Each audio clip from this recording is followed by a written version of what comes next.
southern France. Spring of 1209. The fields of Languedoc shimmered with the gold of wheat and the white of limestone. From a distance, it looked like paradise. Up close, it was heresy. For nearly a century, the region had lived under a quiet defiance. The people of Toulouse, Albi, and Béziers spoke of Christ but doubted his church. They called themselves the parfaits, the pure ones. To Rome, they were the Cathars, souls seduced by Satan's mirror, who claimed that the world itself was evil, and that the church had been corrupted by greed.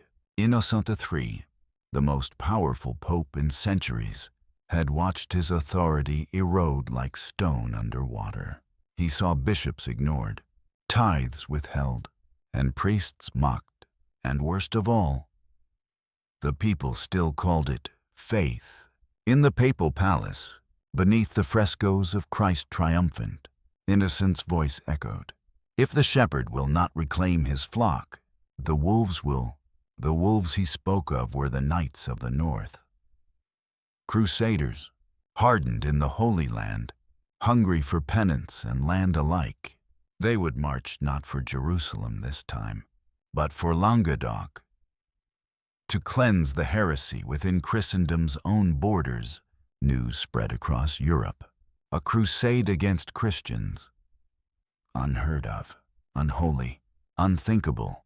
But the Pope's legates offered the same promise they had once given to those who fought in Palestine. Absolution, paradise, eternal reward. From Burgundy, Champagne, Flanders, they came, knights wearing crosses on their tunics, banners painted with doves and swords. They carried relics, rosaries, indulgences sealed in wax, and though they believed themselves instruments of God, few spoke of the unease that settled like fog over their camps. A young knight from Picardy, anonymous in the chronicles, known only as the penitent soldier, wrote in his journal, "We are told to kill the heretics, yet they sing the same hymns. If their tongues err, must their throats be cut?" By midsummer, the papal army gathered outside Lyon, 40,000 strong, led by the papal legate Arnaud Amalric, an abbot whose piety was matched only by his certainty. He carried not a sword, but a silver crucifix, raised high as the symbol of both mercy and mandate. Innocent's letter arrived days before the march. "Strike at the root of the rot. Spare none who defy the church. For in purging the flesh, you save the soul." It was a command that few dared question. But among the ranks, priests, friars, even some knights, a quiet disquiet grew. They had seen war against infidels, but now, for the first time, they would raise the cross against their own. In the towns ahead, Cathar families prayed in candlelit basements. They had no armies, no walls, no king. A chronicler from Toulouse later wrote, "They did not curse the church. They prayed for it. When the papal banners appeared on the horizon, their hymns did not stop. From the hills above Bezier, smoke rose, not yet from battle, but from fear. And in the silence before the storm, a question hung over both camps, unspoken yet heavy as judgment. If faith demanded obedience, what became of conscience?" July 1209. The Rhône Valley boiled under the sun. From Avignon to Montpellier, the sound of hooves drowned the prayer. 40,000 crusaders, lords, monks, mercenaries, and peasants moved south in a tide of dust and banners. At their head rode Abbot Arnaud Amalric, legate of the Pope, clad not in armor but in the black robes of Citeaux. On his saddle hung no sword, only a wooden crucifix, weathered and cracked. The figure of Christ worn smooth by touch. His eyes, however, were harder than iron. Behind him rode knights bearing the crests of Simon de Montfort, Amaury de Cravant, and the Count of Nevers. Men who had spilled blood in the Holy Land, men who had once heard sermons about mercy, but now they were told this was the holiest war of all, to cleanse Christendom from within. In the evenings, as the army camped in fields outside Narbonne, priests wandered between tents, granting absolution for sins yet to be committed. They promised the same paradise offered to those who fought at Jerusalem. And for many, that was enough, but not for all. A chronicler, believed to be Peter of Les Vaux de Cernay, who marched with the army, recorded whispers among the ranks. If these heretics pray to the same God, then what sin is there in letting them live? No one dared say it aloud. The penalty for doubt was silence. Or worse, inside Béziers, a walled city overlooking the Orbe River, the Cathar faithful held Mass in secret. Their bishop, Guilabert de Castres, told them the end would come like thunder, and that the soul must be lighter than flesh when the fire fell.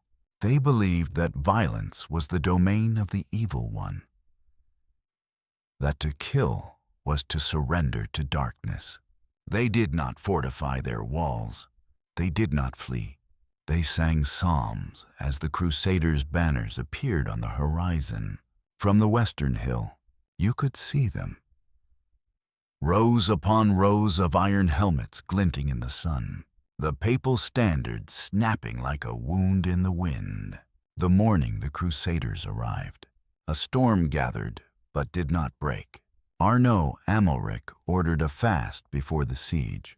He preached beneath a makeshift altar made of stone and shield. You march not for gold, nor for vengeance, but for the purity of God's house. Let no sin of pity blind you to his will. And yet, among the footmen, pity stirred.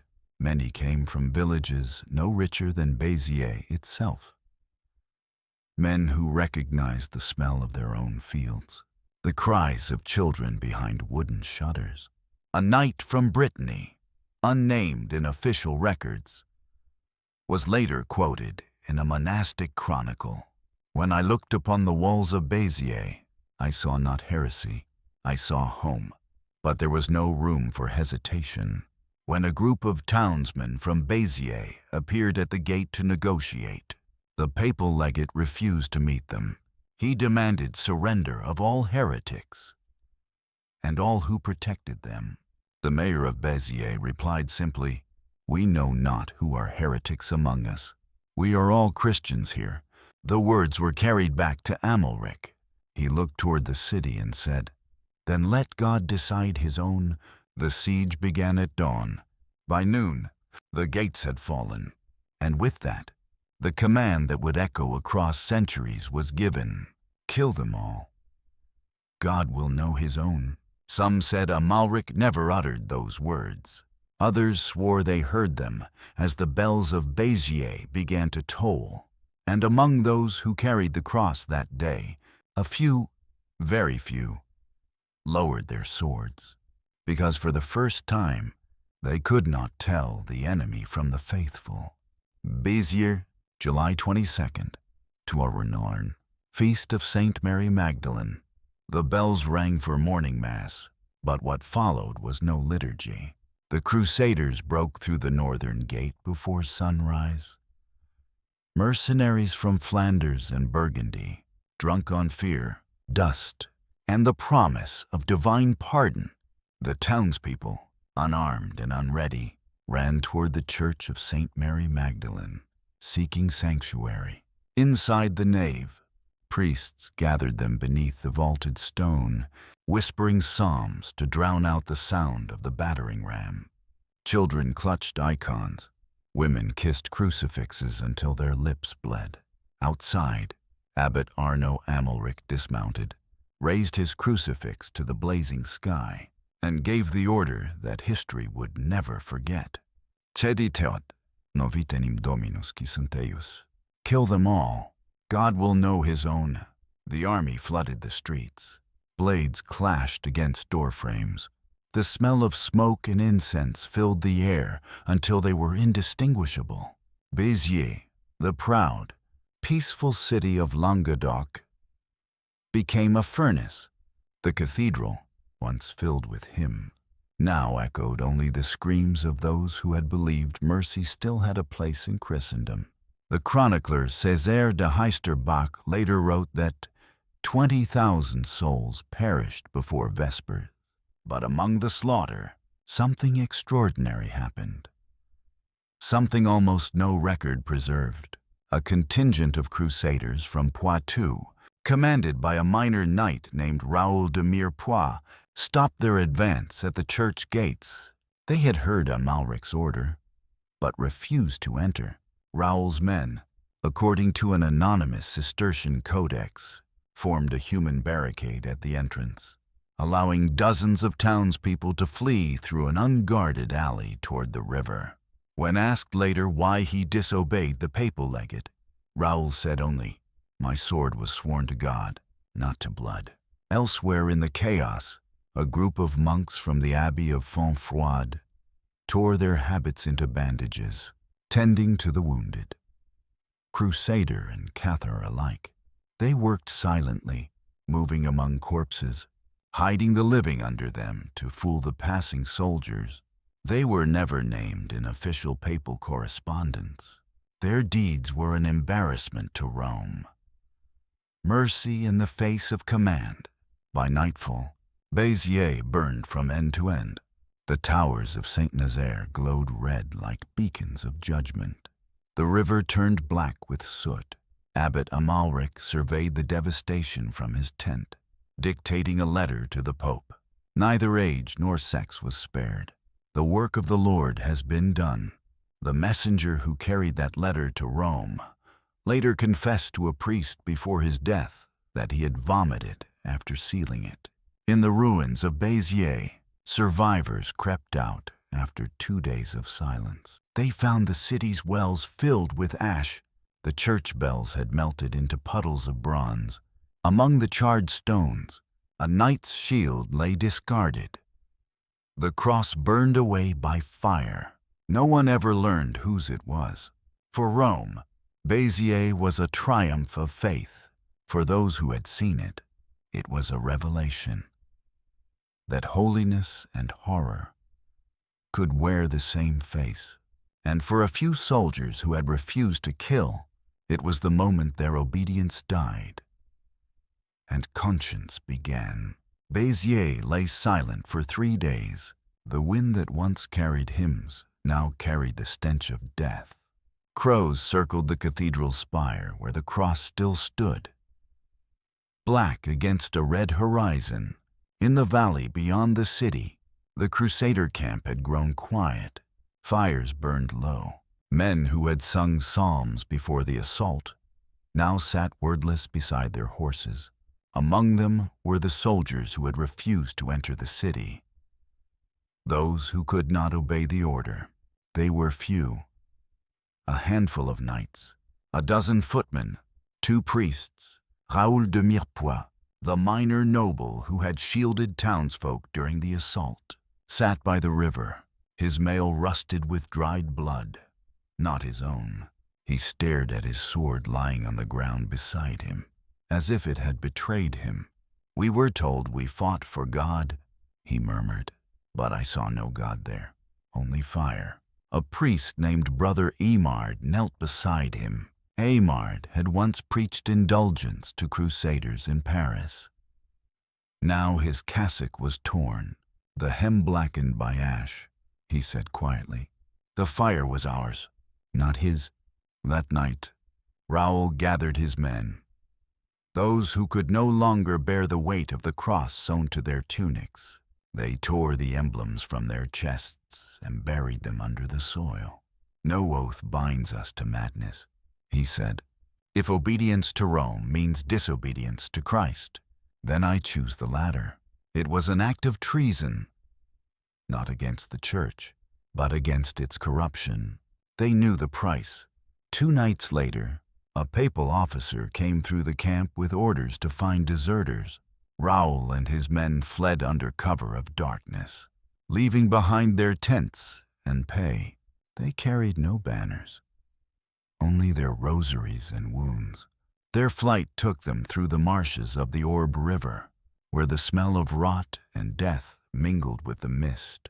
They found refuge in a ruined abbey outside Carcassonne, where a group of Cistercian monks, silent witnesses of the slaughter, had hidden survivors. There, faith took a new shape. The monks of the abbey did not ask who they were or what they had done. They simply opened the gate and whispered, "Enter quietly. The Lord still listens." Inside the cold stone halls, survivors of Béziers huddled together. Children, mothers, the old. The monks washed their wounds, fed them stale bread, and prayed not for victory, but for forgiveness. It was there that Raoul de Mirepoix first met Sister Elodie, a nun who had once tended the cathedral at Albi. Her hands were scarred from pulling children out of the fire. When she spoke, her voice was calm, but her eyes burned brighter than any torch. "Faith is not found in conquest," she told him. "It is found in refusal." For the first time, the Crusader who had abandoned war knelt, not to pray for victory, but for understanding. He had seen the power of belief twist into horror. And yet here, in the ruins of an abbey, among the broken and the hunted, faith was alive. Fragile, trembling, but real. Innocent Thru's letters would soon celebrate Béziers as a divine triumph. But in this quiet corner of Languedoc, a new gospel was being written. Not with ink, but with conscience. A gospel that said, "To disobey cruelty is the purest form of obedience." Autumn, 1279. The hills around Carcassonne turned the color of iron and rust. To the papal legates, the crusade was moving swiftly. Béziers had fallen, and Carcassonne would soon follow. But beyond the official chronicles, unseen by scribes, something else was happening in the shadow. A rebellion not of swords, but of souls. At the edge of the ruined town of Fangeau stood a small convent, unnamed in papal maps, unvisited by Crusader patrols. Its walls were cracked, its bell long melted for metal. Yet within those stones, the rhythm of prayer continued.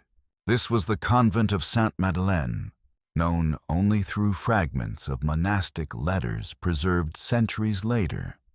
Letters written in a trembling hand, signed simply, "Sister Elodie, we have taken in those who have lost all."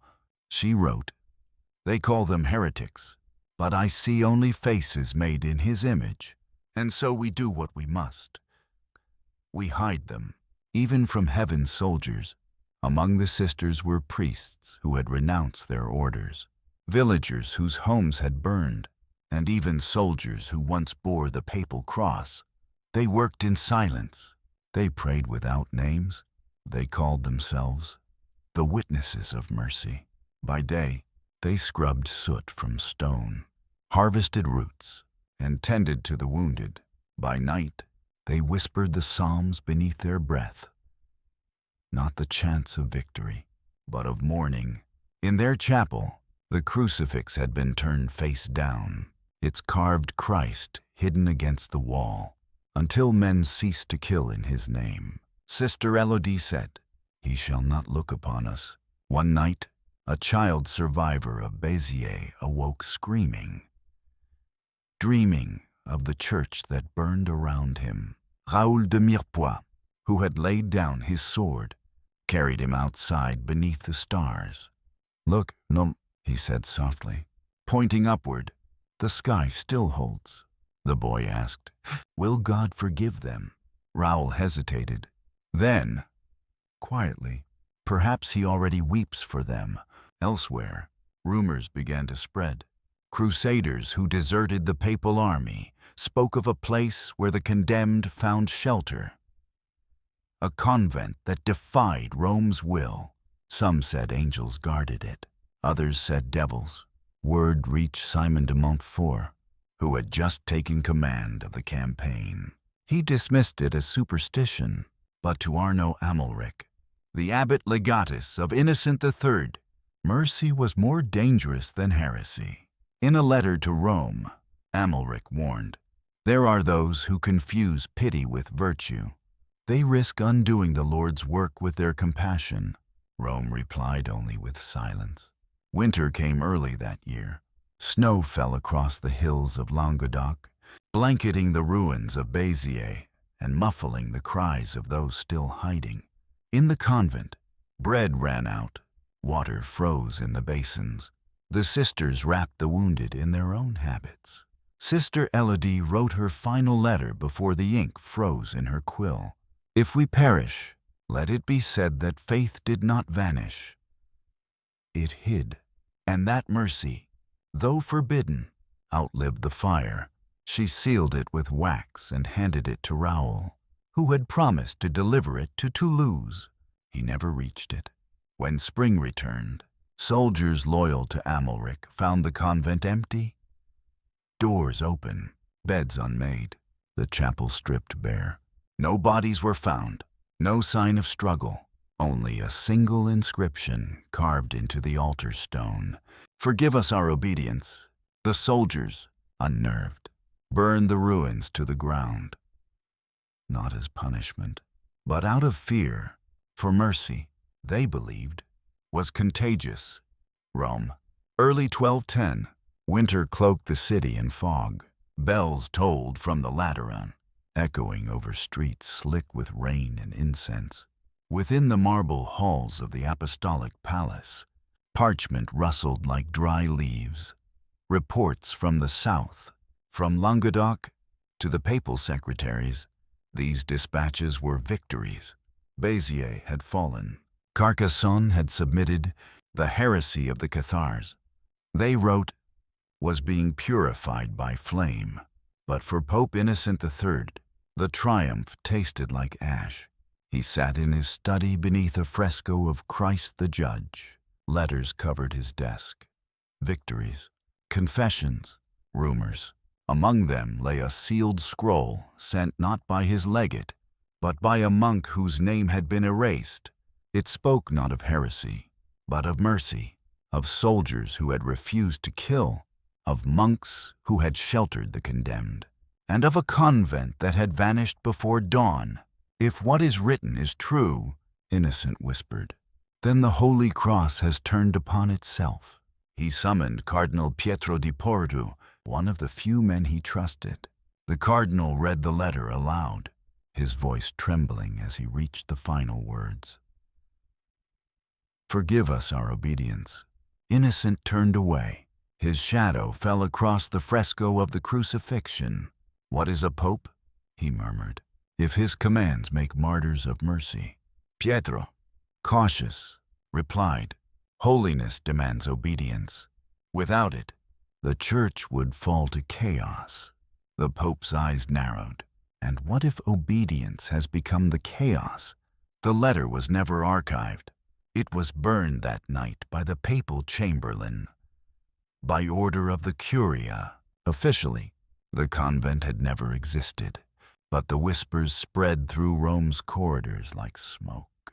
Some said the sisters were angels sent to test the church. Others, that they had been struck down for treason. Among the servants, a phrase took hold: quiet, dangerous, and forbidden. The Pope's army refused to kill. Innocent's next decree, ad abolendam, reaffirmed obedience as the highest virtue.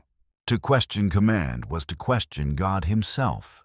But privately, the Pope began to avoid the chapel of St. John, where the fresco of the Last Judgment hung. He could not look upon the painted faces of the damned. They looked too human. Meanwhile, in Languedoc, the crusade marched on. Simon de Montfort took Carcassonne and Minerve. Entire towns burned in the name of purity. And yet, strange stories surfaced among the ranks, of swords lowered in battle, of soldiers who vanished into the night, of prayers whispered for those branded as heretics. The Inquisition would later erase those names, but one papal notary, writing decades later, left a single cryptic note in the margin of a forgotten ledger. There were those who fought with mercy and were punished for it. Back in Rome, Innocent aged faster than his years. He no longer walked through the basilica gardens where fountains once soothed his mind. He spoke less of conquest and more of repentance.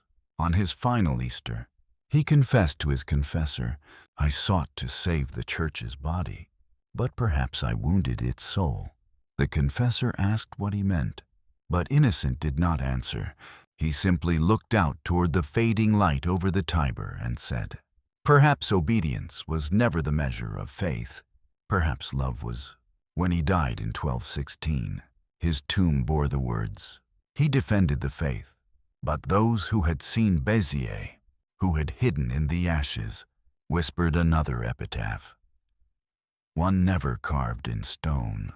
He learned that faith cannot be commanded." Summer 1210. Languedoc burns again. Carcassonne has fallen. Minerve smolders. The banners of the papal legates hang above every gate. White crosses on fields of blood. Yet in the shadows between the fortresses, something persists, not rebellion, not heresy, conscience. In a ravine near the ruined abbey of Sainte-Madeleine, a group of deserters huddle beside a stream that runs red at sunset. Among them is Raoul de Mirepoix, still wearing the fragments of his mail, the cross on his chest scraped away with a dagger.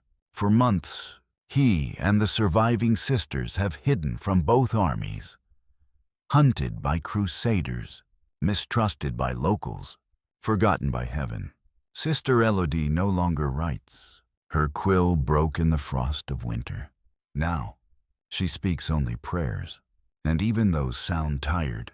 That night, Raoul kneels by the stream. He plunges his hands into the cold water, trying to wash away the soot that has long since seeped into his skin. He whispers, "If we were wrong to refuse, let God judge us. If we were right, let him remember." Behind him, Sister Elodie lights a candle and places it in the current.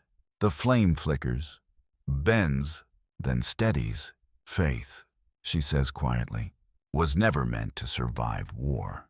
But mercy, mercy always finds a way." The candle drifts downstream, one small light swallowed by darkness.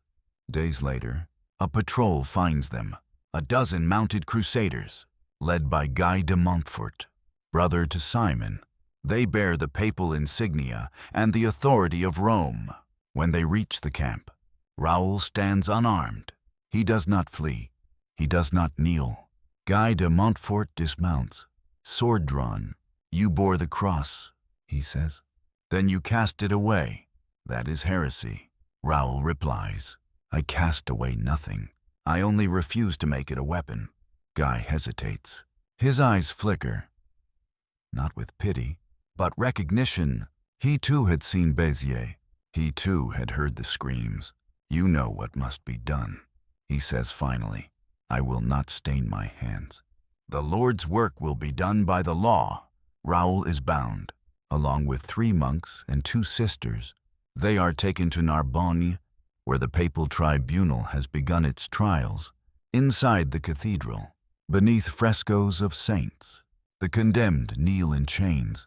Cardinals read the charges: disobedience, sheltering heretics, consorting with heretical priests, refusing papal orders. Raoul answers simply, "I obeyed Christ." The hall falls silent. When the verdict is announced, the sound of the crowd outside drowns out the words. They are to be executed, not by burning, but by blessing. Their throats will be slit beneath the altar. The blood caught in chalices of silver as a symbol of purification. The chronicler Hugh of Narbonne later described the scene with trembling hands. "They were calm as the blade passed," one whispered. "Our blood will preach louder than your sermons." Yeah, afterward, The archbishop performed a benediction over their bodies. He prayed not for mercy, but for order, that no one else would dare confuse compassion for holiness.